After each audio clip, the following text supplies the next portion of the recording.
تفكر آزادية دين بدا لحل شهر برجع كردستان ولجيهانه بدنگ مزگینان بدنگ صفقانان و شهید مزگین وقت هوار دزانم ده بنگه آوارکتا شورشا تفکر آزادیه ده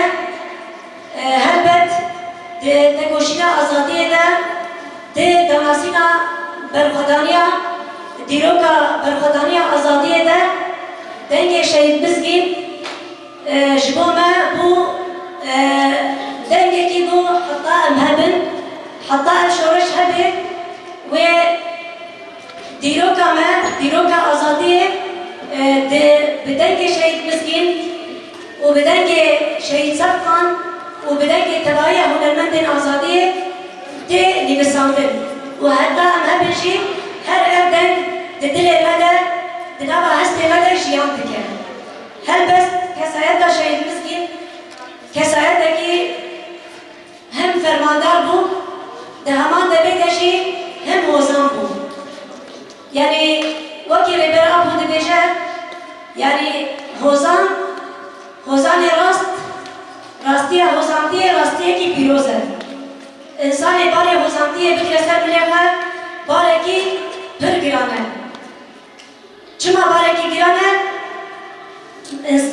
هوزان و هنرمند کسی که گوهری زیده ایش هم ملت خود بینه کسی که گوهری زیده دهندر خود حس بگه کسی که گوهری زیده دیروکا گلی خود زانه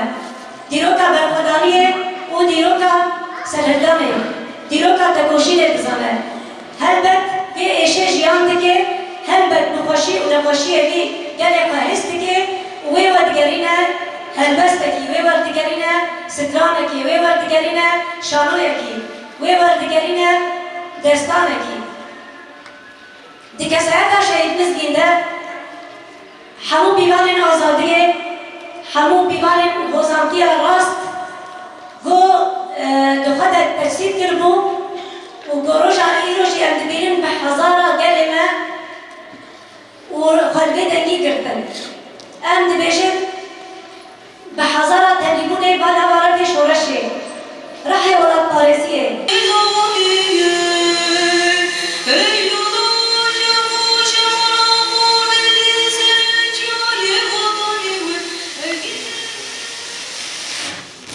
Gurbet Aydın, Lêbin nasnamaya xoya hunermendî Hozan Mizgîn jî tênaskirin. Di sala 1962